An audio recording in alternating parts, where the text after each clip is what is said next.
a lot of what I try to get people to do is just build systems around knowing who they are as a person. Welcome to the Badass Dad podcast. KDH here on the microphone in the Iron Yeti studios. Here we're going to hit up part 3 of Eat, Sleep, and Move. We got the introduction section here with Alex, and then we covered eating, and now we're going to talk about the often overlooked segment, probably the most overlooked area, Alex, which is sleep. And it kind of seems like this is almost the magic pill, if you will.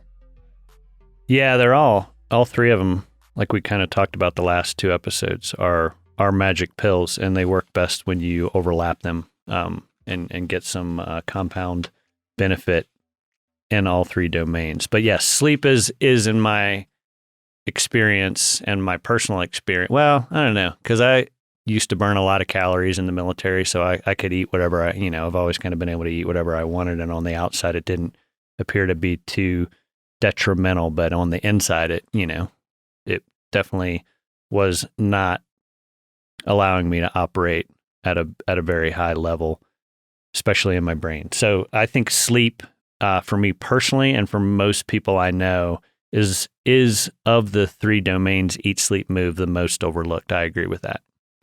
And I'm working hard at this point to get 7 hours of sleep a night. Whereas 2 years ago, before I bought my Oura Ring, I would have said, "Oh, I'm just a 6 hour in bed person. That's just how God made me." Mm-hmm. And reality is that's not the truth. Now that I don't get up early to go to the gym, to then get ready at the gym, to then go to work, because my gym is in my basement and I work at a desk in my basement remotely because of COVID, I've been able to really focus on staying in bed longer, and all of a couple weeks into it, I started realizing more sleep because even though I would wake up those first days, if I stayed in bed, my body went, "Oh, we're not getting up. Well, let's start being more effective with sleep and sleeping longer." So, I've upped my game about an hour over the last year.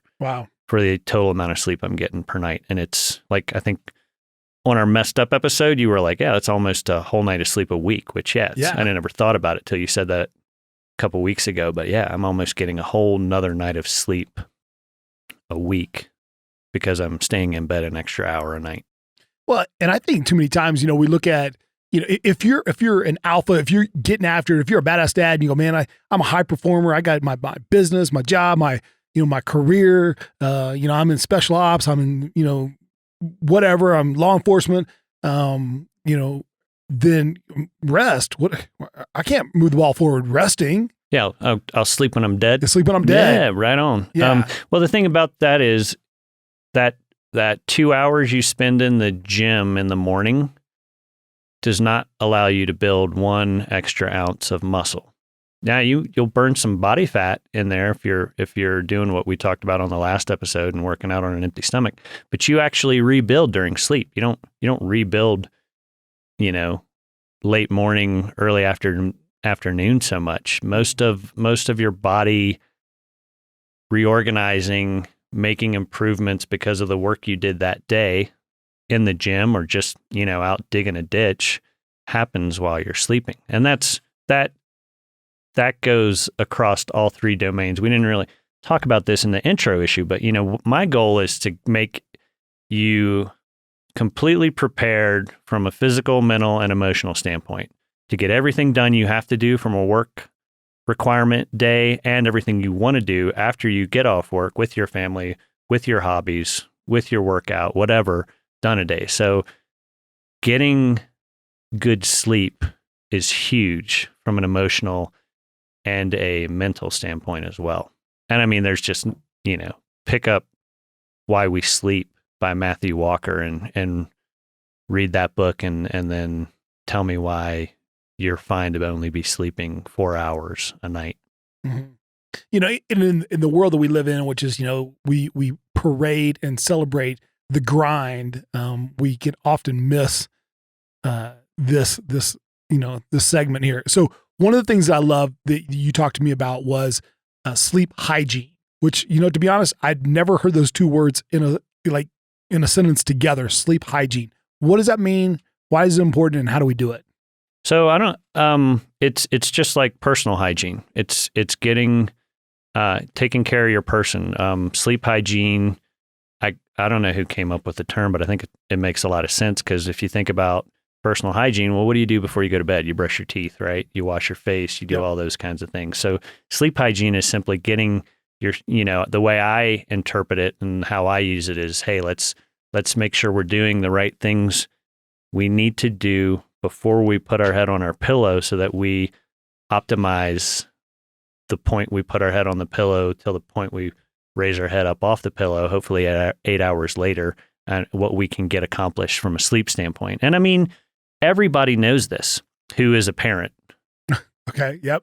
Right. But for whatever reason, it's like, oh, can you imagine the most ridiculous time that you as a dad with your wife, or you as a wife with your children, whoever, whether you were together or whatever, but like, think about some of the, like, you would go to the ends of the earth to make sure your kid's sleep routine was right. Yeah. Some people are even like that with naps, right?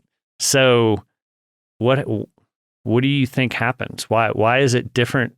Oh, I'm an adult now, so I should have my iPad scrolling Fox News feed or CNN News feed while I'm in bed those last 20 minutes before I set that down and put my head on my pillow. So talk about sleep sabotage. Go ahead and pull up social media that always gets you fired up, and spend 20 minutes on the, infinity feed on that sucker, and then wonder why you woke up without feeling very rested. So sleep hygiene would be, hey, recognizing that I don't take the iPad in the bedroom, after 8 p.m. Yeah. If I'm going to go to sleep at 10 p.m., I'm going to start my pre-bed rituals, or like my sleep hygiene protocols, at least 2 hours before that. One of the things you and I've talked about is, hey, how do we get compound effect from eat, sleep, move? Well, how about you stop all calories at least 2 or 3 hours minimum before you plan to put your head on the pillow. So if your bedtime is 10 p.m., if you could stop consuming calories, and you can still sip water after this, or even some sleepy time tea, there's no calories in that, or caffeine, at least the brand I use. So that doesn't count, but 3 hours of no food in your system, so that you can metabolize all the food, get all that done, let the pancreas and everything else involved with digestion shut down for the night, so that core can cool, which is a key requirement to initiating a good night of sleep. That's golden. That's part of my sleep hygiene when it's not the week between Christmas and New Year's. I've kind of blown. My sleep hygiene hasn't been that great this week, but I'm also not setting an alarm, and I've been able to wake up, a little later than I normally do. Quality wise, it's still not that great when I'm shotgunning Ava's cookies 2 hours before my normal bedtime and all of that. So, on a normal night, again, we're looking for that B plus average. So a lot of A nights, some D nights, occasionally, it all averages out to B minus. But yeah, so I'm going to think about my eat protocols to help improve my sleep options. And one of those is having a nice big window between my last calorie and when I go to bed. I think we talked about this briefly off air, but some of my best nights of sleep are when I'm doing a fast mimicking diet, which is a 5-day protocol with very little calories, or, that occasional afternoon picnic you go to where you eat so much food by 4 p.m., you're just done for the day, and you don't even realize it, but it's 9 o'clock at night and you're like, oh, I haven't eaten in 5 hours and it's too close to bedtime to eat now, and I'm not hungry. Go to bed at 10 with 6 hours of no calories in your system. Some of the best sleep you'll ever get, usually, or at least for me personally. Some of my best sleep scores have been after a picnic where I have a 6 hour gap between eating and sleep, or some of my scores from from a 5-day fast mimicking diet, my resting heart rate will get down to 38, 39 those nights. And it's almost like I'm hibernating. Pretty cool. Yeah. Well, I love that. So a couple of the things that you mentioned there. So from a good sleep hygiene is, cutting back on, cutting the last meal off, a couple hours before, 2-3 hours before you're going to bed. You talked about, even the electronics there, cutting out some of the social media.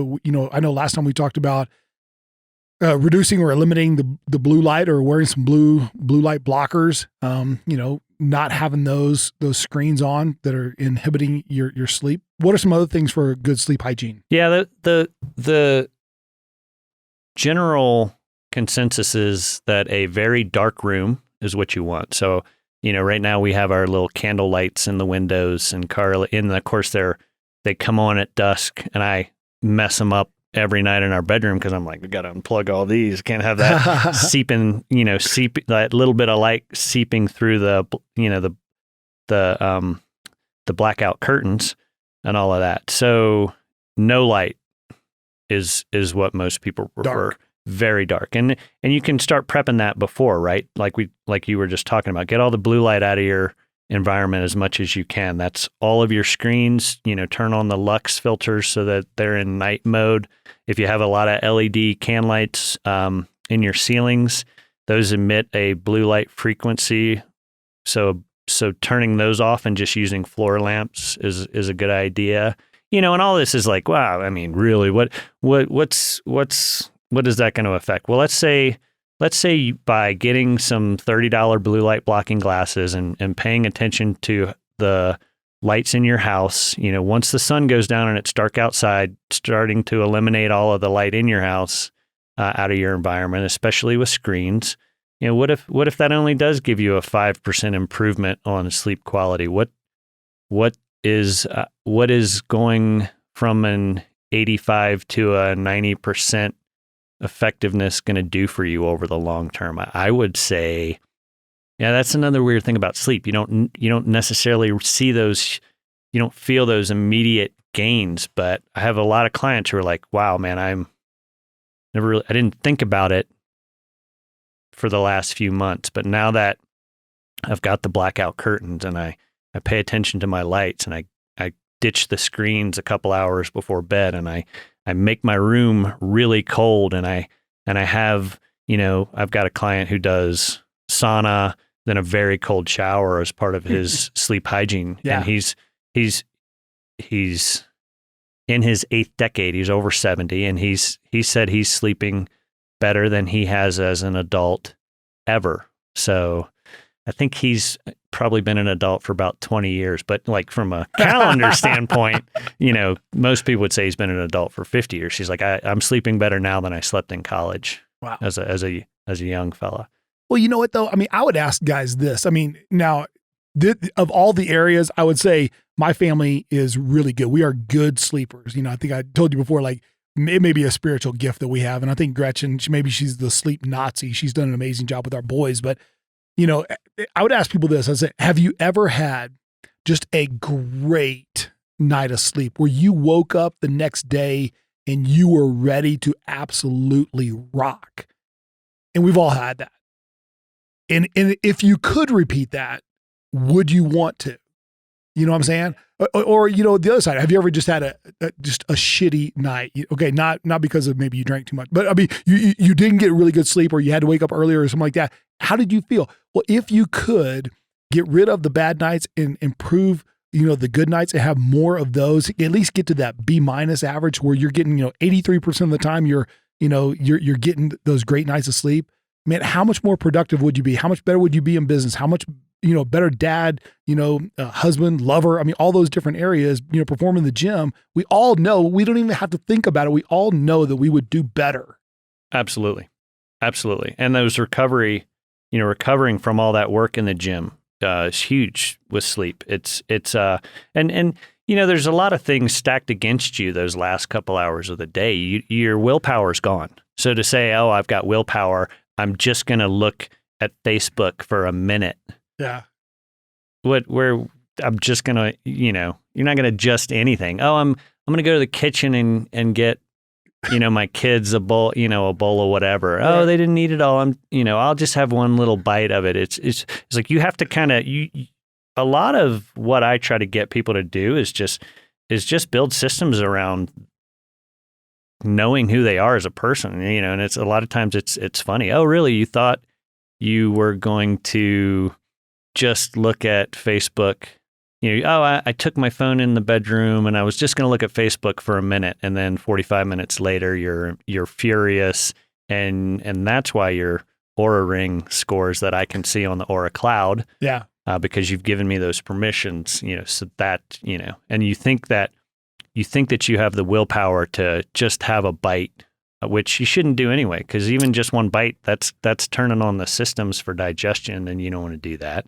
So like teaching people these basic things that are occurring in not just their body, but everyone's body. And they go, oh, I never knew that's how that worked. And then it's easy to go, I'm not going to take my phone in the room because it doesn't have anything to do with being a good person or a bad person. I'm sleepy. I've used all of my willpower up already. There's none left. So let me just avoid all the things that I need willpower for. Mm-hmm. And I'll just keep all of those at bay until tomorrow morning when I've reset my willpower stores and all of that. So that's another way to think about it. It's just, don't go to the kitchen. You're in bed and you're like, oh, I just need to walk downstairs and, I forgot to set the alarm, but the alarm panel's not in the fridge, but I'm standing at the fridge with the fridge doors open. Well, that's just, you're not going to win that. So just realize that you're a human being just like the rest of us, and avoid all of those traps. Yeah. Well, I'm going to add one to your sleep hygiene is really the role of the bedroom. And the bedroom is a sacred area, and it's for two things. It is for sleeping and for sex. Okay. And when we understand that the importance of keeping that area sacred, because I know one of the things you mentioned to me before, which is no one else is in the bed with you. You and her, right? You and your spouse are in bed, not kids, not animals, Yeah, absolutely. Keep and a lot of times, well, maybe not a lot of times, but sometimes it's maybe just you because you got the big foot because you're snoring and you're like, oh, that's my cue that I'm messing up the bride, the mother of my 4 kids who homeschools my kids even before COVID. And, and now I'm working at home, so I don't even get away in the morning if I foul her night of sleep. So right. So there's a lot to respecting the sleep, and the easy ones are get the animals out of the bed, do your best to keep the kids out of the bed. There's always variables, yeah. Yep. but it's good to have some general rules around all of that. Yeah. Well, I love that. And you mentioned several times just about tracking, your sleep. You use the Aura Ring as well. But, one of the things you had mentioned before, which I thought was kind of fun, you have a part of your strategy, you get a little adult lullaby that you use. Yeah. Oh, so I use a meditation app called 10%. It's 10% Happier app, but there's Calm and there's Headspace, and I'm sure there's a million different versions of this that you can find. But I use a body scan that basically I call it an adult lullaby. So this one host of the body scan basically has you start thinking about how all your different body parts feel. She starts in your toes, works up through your ankles. A lot of times by the time she's talking about the upper parts of the leg, I'm already gone, and it's just like anything else. It's we do this with our babies, right? Oh, this is the lullaby. I always turn this lullaby on at when Will or Ava makes kind of this presentation in the crib, and I I'm 90% effective at that lullaby, sealing the deal, and those eyes are closing, and now I'm out of the room. And I can actually, take care of myself for 5 minutes before I pass out, right? So why would it be any different to think that an adult couldn't build something like that into their system. So a lot of people use white noise generators and stuff like that to, or, the whole waterfall or whatever. But the body scan for me has also been just another way for me to really, a lot of times we just are, we're focused on the goal, and you'll realize that you have all kinds of issues. Like I've been doing, in certain instances where I don't fall asleep immediately, I realize that I need to get up and do some mobility work so that I can actually get a good night's sleep. And that's another thing. I mean, if I say mobility work and you think about your trigger point devices and your Theracane and your rollers that are all stacked up in your living room, spending 5 or 10 minutes of time on the floor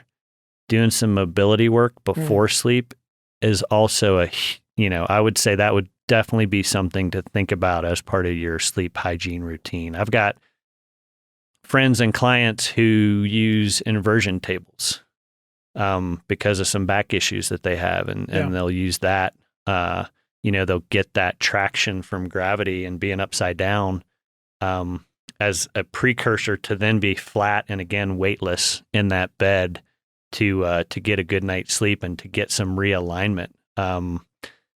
Talking about, stacking these things, I do some mobility work before I get out of bed because that's a great time if you have hip issues, where all those muscles have had 7 hours to loosen up and relax. You can, if you've got those secret moves that you can like splay that knee out and pull your heel up, towards your groin, and you'll get that very effective hip realignment that feels so good. One of the best times to do that is before you weight your body. So do it before you get out of the bed. Wow. Well, I absolutely love that. So there it is. That's going to be really part 3. So we had the introduction, we had the eat section, and now part 3 was sleep. Next, we'll come up with part 4, moving. Hey guys, just want to thank you so much for listening to the Badass Dad podcast. We do need your help though. A couple different things that we could use. We want to grow our podcast and our message out there. We are getting so much great feedback from you guys, but we need your help. So we want to make it into the top 10. So if you could please, share. I guess sharing the podcast is a huge, huge benefit. Also, if you'll comment. So if you'll leave us a comment, like leave us a review, and some 5 stars would be great. The other thing is, if you have a subject you'd love us to cover, maybe there's something you like the subject shows or an interview, or if there's someone you want us to interview, if you could communicate with us, you can hit me up at KDH at BadAssDads.org. So that's KDH at BadAssDads.org, or you can go to our Instagram, which is Badass Dads Podcast, and leave us a direct message there. And I'd love to interview people, love to hit the subjects you guys want to hear more about. Thank you so much for helping us grow.